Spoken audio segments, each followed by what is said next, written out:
Hey Leute, was geht ab? E aí galera, tudo bom com vocês? Bom, vamos direto ao assunto, porque eu estou assim um pouco indignado com alguns acontecimentos. Eu e várias outras pessoas, nós sabemos que nesse momento há uma enorme indignação e convulsão popular em todo o mundo devido ao assassinato de George Floyd em Minneapolis, não é, por um policial branco. Há ali todo um corporativismo policial, né, em que crimes bárbaros como esse dificilmente repercutem. O assassino geralmente não é condenado graças a essa proteção, a autoproteção das instituições, né? Então essas manifestações visam a mudança na lei para que os responsáveis sejam culpabilizados, e já estão existindo algumas alternativas, algumas ações nesse sentido. Muito bem. Essa semana, um Mormon muito ativo nas redes sociais, ele vive em Utah, ele é advogado assim como eu, e choca assistir um advogado falar dessa maneira, e é por isso que eu quero me posicionar, tá? Não sei onde ele estudou, aqui no Brasil, eu suspeito que não foi uma instituição assim muito prestigiosa, né?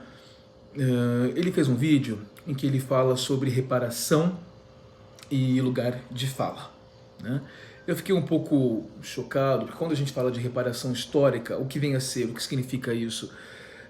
O conceito diz que os brancos de hoje em dia têm uma dívida histórica com os negros, em razão de todo um aparato jurídico legal que os segregava. Portanto, os brancos de hoje possuem essa dívida e deveriam repará-la, financeiramente inclusive.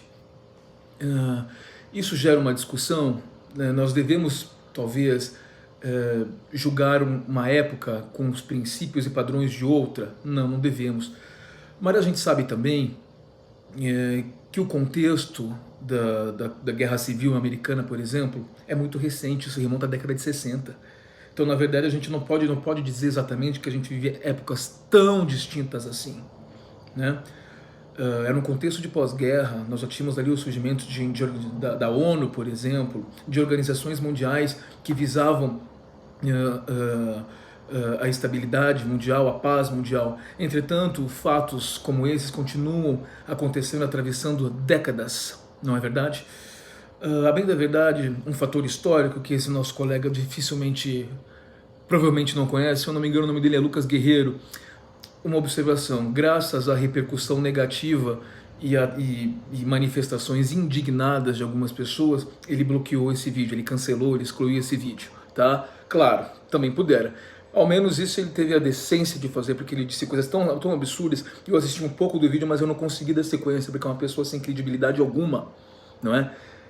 Ele disse uma frase muito chocante e absurda sobre todos os aspectos, porque ele diz o seguinte, ele fala assim, ele compara, é uma comparação bizarra e despropósita um despropósito sobre vários aspectos, porque veja, ele compara a privação sofrida pelos povos oprimidos, né, a perda de direitos, a violência, a agressão, né, o extermínio, não é verdade, a falta de possibilidades de oportunidades, não é verdade, com a extinção dos dinossauros, tudo isso para falar de reparação histórica.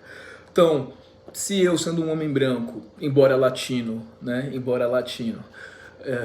o que é diferente, né? Eu tenho uma obrigação histórica com os negros oprimidos, ok? Então ele compara, diz que os dinossauros... Ai, meu Deus do céu! Os dinossauros exterminados, né, há milhões de anos atrás, também teriam direito a uma reparação histórica, porque o tal do meteoro que desceu foi mal. Então, é tão absurdo, porque não existem dinossauros mais, né? E a igreja mórmon prega que a Terra possui apenas 6.000 anos e esse é o 7º selo. Aí vem toda uma discussão estapafúrdia, ridícula, esdrúxula, para justificar isso, que 1.000 anos para nós é um ano para Deus. Mesmo que fosse assim, a gente sabe que os dinossauros existiram há milhões de anos e, na verdade, o que aconteceu foi um efeito externo, climático, né, e seres inanimados ali, né, um meteoro não tem vida, ele não age, ele não tem dolo, enfim, é um absurdo completo. Eu parei por aí, tá? Esse era só o começo do vídeo, mas me deu suporte suficiente para vir aqui conversar com você sobre esse assunto. Né, porque o vídeo dele tinha 26 minutos, eu assisti o quinto ou sexto minuto, não dava. Não dava. O que mais assusta nessa história toda é um homem latino, de pele parda e com flagrantes conflitos de ordem sexual. Né? Isso, claro, não deve ser usado contra ele, é perfeitamente compreensível, ele vive dentro de uma seita, mas ele me parece um pouco mais arguto. Ele faz da seita o seu negócio, porque ele foi estudar em Utah através da seita. Ele mora em Utah através da seita. Muitos brasileiros vivem o sonho americano através da seita Mormon. Já temos vídeos sobre isso, dá uma olhadinha lá. Mormons e o sonho americano. Ficam lá dentro porque querem ir para os Estados Unidos da América. Claro, não vão viver lá nas grandes metrópoles, em Nova York, em Los Angeles, em Chicago. Vão viver em Utah. Né? De qualquer maneira, é melhor do que passar fome aqui no Brasil, como provavelmente essa gente passa. Não é verdade? Porque vive nessas periferias horripilantes, mas também é porque a pessoa também não se acerta, né? Você sabe que o contexto histórico americano, da segregação racial, todos nós conhecemos, ali na década de 60, com o estopim dos conflitos, né? O Sul altamente racista, o Norte um pouco mais aberto. Nós temos Martin Luther King, nós temos Nina Simone, a artista que se expressava nesse sentido, ela era uma ativista, né? A grande cantora de jazz Nina Simone. Então era um sistema muito complicado. Agora vem um homem latino de pele parda, dizer não, reparação histórica é uma bobagem. Mal se dá conta que ele também está envolto, ele também faz parte desse grupo de segregados. Aí ele diz que tem uma tia negra distante, que não sei o que. Tá no teu sangue, meu amigo. Tá no teu sangue, corre nas tuas veias. E isso, gente, revela uma face nefasta do mormonismo, porque ele reflete exatamente o que a organização Mormon ensina. A organização Mormon, a critério de informação, nós também já temos vídeo nesse sentido, quando eu falo sobre a segregação racial, aboliu institucionalmente, porque era uma coisa institucionalizada, a segregação de pessoas negras em 1978, há 43 anos atrás.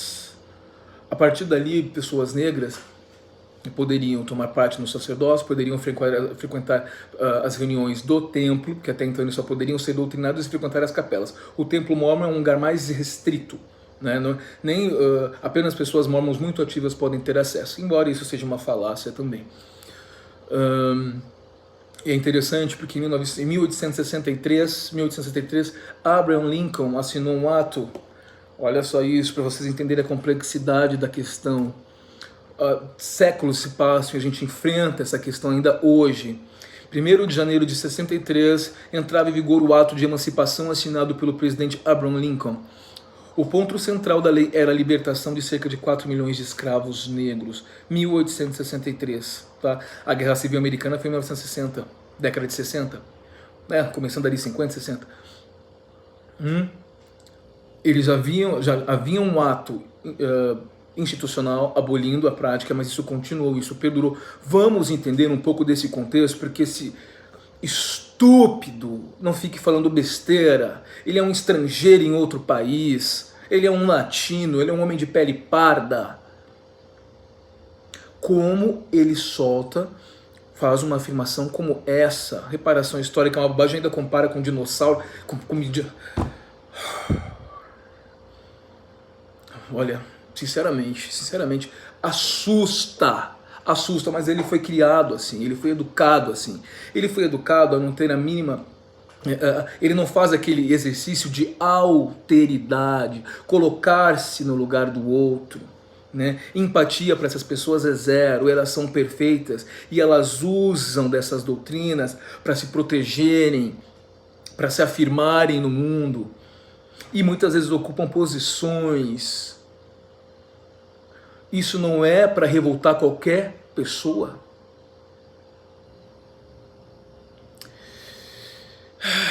Mas vamos lá. Vamos só rapidinho aqui entender um pouco do conceito de reparação histórica para a gente não ficar, para que as pessoas possam entender. A gente está tocando, é uma questão, a gente está falando aqui de história, a gente está falando de história norte-americana, mas isso atinge frontalmente o Brasil, né? Eu acho chocante, por exemplo, que foi necessária aquela morte brutal daquele homem, independentemente do histórico criminoso que ele tinha, porque ele tinha histórico criminoso, né, conversaram com pessoas próximas a ele, sim, ele foi preso, ele cometeu crimes, mas independentemente disso, todos têm direito a um julgamento, inclusive lá. O policial não deve fazer justiça daquela maneira. Principalmente porque o cara passou uma nota de $20, falsa. Ele sabia, ele não sabia. Foi apurado as circunstâncias, ele deve ser julgado de acordo com a lei. Né? E veja que nesse aspecto a legislação brasileira me parece mais avançada, porque essa coisa corporativista que existe, por exemplo, em alguns estados norte-americanos, como lá em Minneapolis, desses profissionais não serem culpabilizados ou responsabilizados, por exemplo, ali é um caso de homicídio doloso. Ele iria responder por homicídio culposo, quando não há intenção de matar. E dificilmente isso dá uma consequência. No caso deles especificamente não dá nada. Né? Aqui nós temos o Tribunal Militar, no caso de crimes cometidos por policiais militares, existe o corporativismo, mas eu entendo que seja mais avançado. Se ele estiver exercendo a função, se ele não estiver naquele momento que ele comete o crime, exercendo a função, ele é julgado pela justiça comum. Tá, ok? Frise-se, nem tudo eles são mais avançados do que nós. Esse cara, esse pobre coitado, certamente não conhece outras partes do mundo. Não conhece. Provavelmente o que ele leu, eu não sei que livros de direito ele leu. Não faz o menor sentido. O direito não existe. O direito, veja bem, o direito é um aparelho social. Perdão. Significa que, de acordo com as mudanças operadas na sociedade, verifica-se também a necessidade de mudanças na lei. Tá, ok? Por isso que a gente precisa defender a democracia, porque é diante do protesto e da manifestação popular que a gente consegue operar mudanças. Tá, ok?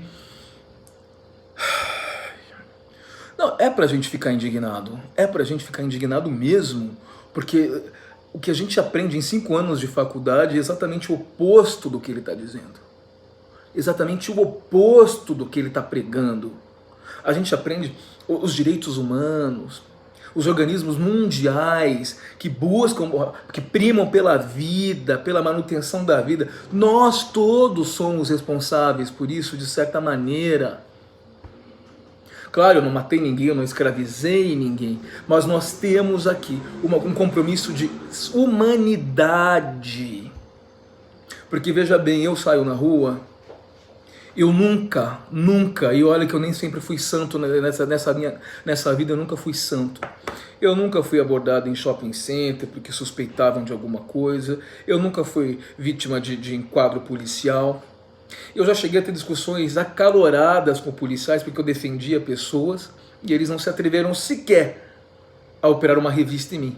E olha que eles podem fazer isso. Né? Faz parte do ofício deles, desde que haja, obviamente, uma justificativa para isso. Mas a gente vê que eles saem aleatoriamente por aí e agridem as pessoas. Tem um rapaz que trabalha num pub que eu frequento, ele é pai de família e tudo mais, e um dia em uma ocasião nós estávamos conversando e ele me disse, olha, eu cansei de sair do meu trabalho às 5 horas da manhã, depois de atender esse pessoal que vem aqui tomar uma cerveja, tomar um drink, e levar tapa na cara de policial, enquanto eu estou chegando no meu trabalho para cuidar da minha família. Isso acontece na periferia, isso acontece com pessoas de pele parda e de pele negra. Isso jamais me aconteceu. Jamais. Eu não recebo olhares turvos quando eu cruzo com alguém na rua. Ninguém atravessa a calçada quando eu passo. A sociedade me recebe muito melhor do que recebe um negro no Brasil. Isso é um fato. E você acha que não existe, que nós não temos um dever histórico de reparação com relação a essas pessoas? Isso é totalmente inadmissível. Uma pessoa como essa, a meu ver, deveria ser responsabilizada, né? Porque na verdade o que ele fez foi reforçar estereótipos. Ele minimizou uma questão gravíssima, tá? E nós estamos aqui no contexto do nosso tema, assim, nós estamos falando da questão racial americana, porque veja bem, se a guerra civil aconteceu já no século XX, ainda que uma lei promulgada por Abraham Lincoln em 1863 venha por abolir, e claro que todo o processo de assimilação levou, né, quase um século aí, a seita Moro não foi fazer isso, foi erradicar o racismo institucional apenas em 1978. Quando eles simplesmente se expandiram demais, eles viram que o mundo afora não é todo mundo branquinho, como é naquela região exclusiva de Utah, Idaho, Arizona, né? Que o pessoal é mais branquinho, mas também se você expandir para os Estados Unidos da América, você vai ver muita gente negra em Nova York, então, né? É gente negra demais. No Brasil nós temos notoriamente a maior população negra do planeta, fora da África, também um país que demorou muito para abolir a escravidão, né? E a igreja mórmon consegue ser mais tardia ainda, porque até então tudo bem, o evangelho tem que ser pregado a toda criatura, mas como eles têm a marca de Caim, né, como está escrito lá no livro de Mormon, no livro de 2º Nefe, se eu não estou enganado, posso localizar aqui, não é verdade? Wilford Woodruff foi um dos primeiros presidentes da igreja mórmon. Ele disse que o homem ele usou de analogias, de recursos de linguagem, mas ele diz que em linhas, em palavras mais simples, ele diz que um homem que misturasse o homem branco, que misturasse a sua casta com a casta de homens negros que tinham marcas de Caim, estaria condenado, inclusive a sua prole, né? Então entenda a gravidade do que isso significa, certo? Rapidinho então sobre reparação histórica, para a gente entender o que isso significa. Eu não estou dizendo para ninguém que virar eu nômade, vou abrir mão da minha casa, eu vou abrir mão da minha carreira, porque eu tenho não estou dizendo isso, nós temos que agir com hombridade, o mínimo de hombridade e respeito. O que vocês querem para esse mundo? Um pobre coitado latino-americano, oriundo de um país com seríssimos problemas sociais, poderia se empenhar em colaborar para a construção de um mundo melhor. O cara vem e fala uma coisa como essa. Mal sabe ele que, estourando um conflito mundial aí, nós latino-americanos, né? Porque veja bem, se a gente voltar para um contexto de nazismo, que agora volta a crescer na Alemanha, né, com aquela chapa política Alternative für Deutschland, né, uma alternativa para a Alemanha, isso está voltando. É graças a pessoas como você que a história vira farelo, porque o ser humano tende a esquecer com muita rapidez essas questões. Imagine você um novo conflito, né? A coisa da eugenia, a ideia do... Eugenia é o quê? É o branqueamento das raças. Nós vivemos o colorismo. No Brasil estima-se que existam pelo menos 100 cores, porque tem um tal do moreno claro, moreno mais escuro, café com leite. Isso é colorismo, porque as pessoas têm uma enorme dificuldade de aceitarem as suas origens, porque elas estão desvinculadas de suas terras natais. Elas não estão em sintonia com seus povos, né? Isso é lamentável. O estado da Bahia, embora existam certas alternativas, a gente sabe que era por lá que chegavam os escravos, a maioria deles pelo menos, até hoje não tem um museu afro que conte a história da África no Brasil, da escravidão no Brasil. Não tem. Existem pequenos grupos, pequenas iniciativas, mas não tem. Se você já foi a Salvador, você viu o que é. Vocês viram aquela questão dos manifestantes destruindo monumentos mundo afora, né? Porque na verdade eram homenagens a escravocratas que fizeram fortunas no Brasil. Nós também tivemos. O nome dele, se não me engano, era Pereira Araújo, se eu não estou enganado. Ele fez uma fortuna, gente, avaliada na época era 8 mil contos de réis, hoje seria equivalente a 1 bilhão de reais. Vamos rapidinho aqui só para ver. Pereira, Salvador, escravo. Rapidinho, só para eu pegar o nome dele aqui para vocês, que eu li essa matéria. Perdão, eu sabia que estava errado, era Pereira Marinho o nome dele, né? E como ele conseguiu entrar para a história, assim como acontece em várias regiões do mundo, eles escravizam pessoas, fazem disso um comércio. Então ele começou a comprar prédios, começou a fazer benfeitorias, por exemplo, na Santa Casa de Salvador, ali não sei se é Salvador, mas é uma cidade ali da Bahia. foi o benfeitor disso tudo, fez obras de caridade, fez aquilo que a gente chama, que a gente já conhece, que nós temos vídeo sobre isso, sobre a filantropia empresarial que os mormons praticam também. É só ter uma mídia que eles vão lá, estão doando aqui, que todo mundo vê. É isso que interessa. É uma coisa muito bem feita, muito bem arquitetada, muito bem pensada, né? Então já estamos discutindo um pouco sobre essa história, nós estamos aqui canonizando e endeusando escravocratas, pessoas que cometeram atrocidades. Ok, vamos contar a história de quem foi esse homem, então vamos preparar um museu, vamos falar quem foi ele. Fez uma grande fortuna, vamos contar um monumento, não conta, tá ali a imagem da pessoa. E a gente, quem olha, pensa, bom, essa pessoa deve ter sido muito importante, muito influente, né? Mas a gente não sabe quem foi. Então isso está acontecendo no mundo afora, uma verdadeira reviravolta, uma quebra de conceitos e paradigmas, para que a gente possa escrever uma história diferente, com mais tolerância, com mais respeito, com menos desamor, com mais alteridade, com mais empatia. Rapidinho, vamos lá, eu vou me empolgando aqui, um pouco sobre reparação histórica. Não era esse o tema de hoje, tá? Não era esse o tema de hoje. Nós íamos abordar outras questões, né? Hoje eu queria falar para você sobre a tradução, o tradutor, profeta Mormon, que traduziu a Bíblia, ele fez uma Bíblia nova para os Mormons, né? Os papiros do livro de Abraão, que vocês encontram em muitos conteúdos sobre isso, né? Que é uma fraude gigantesca, mas não adianta falar, porque Mormon não escuta, né? Eles estão hipnotizados. Quando você escuta uma pessoa falar isso aqui, ele está refletindo aquilo que ele aprende lá dentro. Não há autoridades negras no Quórum dos 12, jamais houve um profeta mormon negro. No Quórum dos 70, de vez em quando eles colocam um lá que é só para dizer que tem, é majoritariamente uma seita que prega o branqueamento racial. Isso precisa ser frisado e muito bem colocado. Você, homem pardo, você, homem negro, eu já disse para vocês que eu já colaborei com pessoas que se sentiam muito incomodadas em abrir aquilo que eles chamam de escritura, livro dos Mormons, superior à Bíblia hierarquicamente, e ler e verem que eles têm uma marca que na verdade é uma maldição. Essas pessoas se resignaram. Pensa no que você está fazendo. O envolvimento que você tem com uma organização que prega o racismo desde a sua origem. Se Deus não faz acepção de pessoas, como diz na Bíblia, por que isso acontece? Conceito de reparação histórica, rapidinho. Um bar em Portland, nos Estados Unidos, resolveu promover um tal happy hour da reparação. Ali, pessoas negras e indígenas receberam uma nota de $10 ao chegar, dinheiro que foi doado por brancos. O evento foi organizado por um grupo ativista local chamado Brown Hope, que pretende criar um espaço para, aspas, conhecer, organizar, discutir políticas públicas e potencialmente planejar várias outras ações. O evento foi criado a fim de chamar a atenção para a questão da reparação histórica, conceito em que brancos de hoje são responsáveis por dar uma compensação monetária para a escravidão.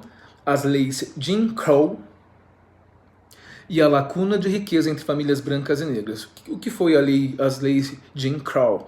Foram leis locais e estaduais promulgadas nos estados do sul dos Estados Unidos que institucionalizaram a segregação racial, afetando afro-americanos, asiáticos e outros grupos étnicos. Vigoraram entre 1876 e 1965. O nome veio de uma música de 1832, Jump Jim Crow, que era cantada e dançada pelo ator Thomas D. Rice, com maquiagem blackface, caricaturando os negros. Em consequência disso, o termo Jim Crow tornou-se, em 1838, uma forma pejorativa de se referir aos negros. Em uma pesquisa de 2016, o conceito de reparação histórica foi apoiado por 58% dos negros e 46% dos hispânicos. Entre os brancos, 68% desaprovaram. É porque a gente tende a não simpatizar com aquilo que a gente não passa na carne, né? Não passo por isso, então simplesmente não me interessa.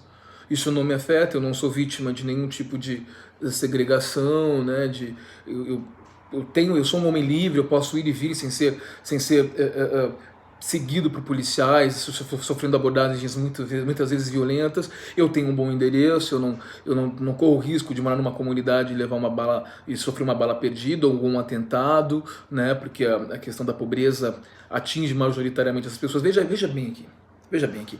Eu não estou aqui tecendo um discurso de vitimização e falsa piedade. E tampouco sou um falso moralista. Eu estou apenas colocando que nós temos que tomar muito cuidado com o que a gente diz, porque o que a gente diz, a depender do contexto, já que ele disse que não gosta de esse rapaz, como é o nome dele? Lucas Guerreiro, disse que nós não devemos julgar uma época com critérios de outra, então vamos julgar a nossa época com critério de hoje. Tudo isso diante de uma enorme radicalização, de uma enorme comoção a nível global. Você vem dizer que você não acredita nisso, que está tudo certo? E aí ele ainda tenta consertar, mas é aquela coisa, né? Aquele texto confuso. Ele diz assim, claro que é um absurdo o que aconteceu, mas você vê nitidamente a expressão, ele não sente aquilo. Ele está espelhando aquilo que efetivamente ele acredita. Ele fez um vídeo que uma vez eu tive despropósito de assistir, o desprazer de assistir, pela metade, porque eu não consigo, em que ele tece inúmeros elogios à nação norte-americana. Claro, ele é mórmon, eles são norte-americanos por natureza, não é verdade? Uma nação superior, uma nação maravilhosa. Calma lá, nós estamos vendo o que está acontecendo lá. Olha, você enquanto advogado deveria perceber e fazer uma análise jurídica, já que você evitou esse tema, talvez porque você desconheça, não é? Do corporativismo policial e o que deveria ser feito para melhorar. Como Jesus Cristo, vocês que dizem que creem nele, mas é óbvio que não, vocês acreditam em Joseph Smith, Jesus Cristo na plaquinha de entrada de acesso à capela de vocês, é apenas uma fachada para atrair os desavisados que desconhecem a história que vocês tanto tentam enterrar. Mas nós estamos aqui para evitar que isso aconteça. Nós seremos a voz que vai tirar toda a mentira, toda a história mórmon escondida e vai revelar às pessoas. Eu e muitos outros. Cuidado com as coisas que você diz.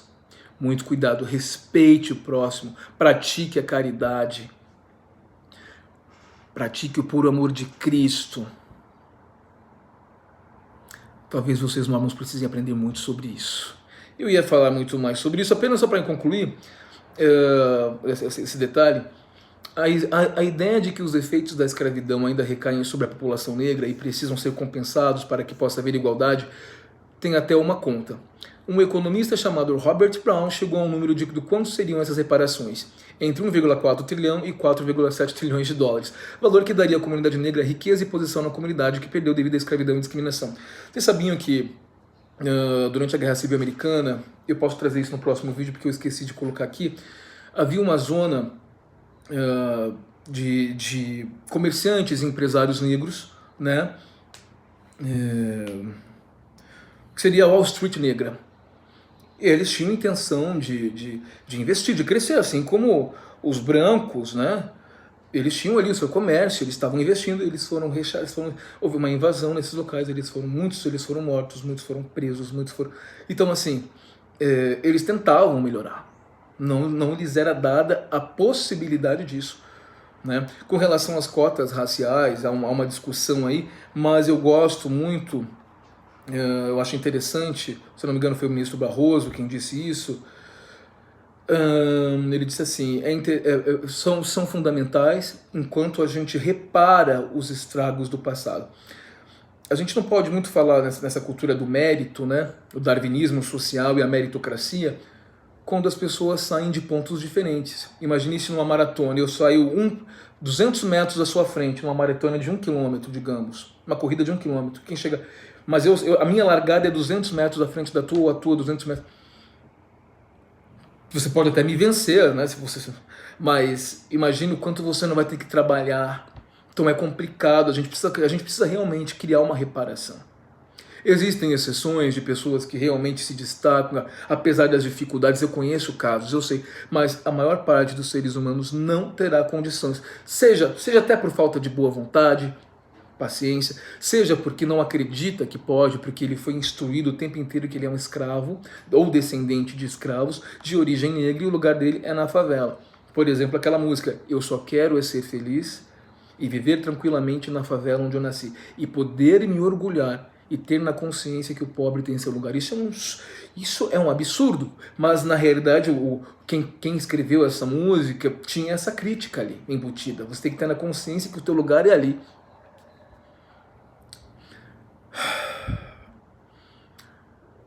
Claro que quando a gente fala de reparação histórica, a gente está falando só de dinheiro, né? Como ele diz aqui, tá, essa reparação poderia custar até 4,7 trilhões de dólares. A gente fala de políticas públicas, a gente fala de inclusão, a gente fala de você aceitar numa região onde só tem brancos, por exemplo, a região da Vila Madalena em São Paulo, que raramente você vê um negro, né? Naqueles pubs e tal. Que a gente possa olhar para essas pessoas com um olhar mais convidativo, não achando que o lugar deles não é ali. Que a gente possa afastar os estereótipos. Um negro está passando, eu vou atravessar porque ele vai me assaltar. Claro, nós temos que tomar, no Brasil, no nosso caso é um pouco diferente, precauções com relação a qualquer tipo de pessoa, né? Porque aqui é uma região realmente complicada. Cuidado vocês que pretendem adentrar ao mormonismo, você vai encontrar muitas pessoas lá dentro, como esse Lucas Guerreiro. Frise esse homem latino e pardo. Diz ele que é advogado. Assustador, não? Assustador. Ótimo domingo. Nos vemos semana que vem. Bisdá.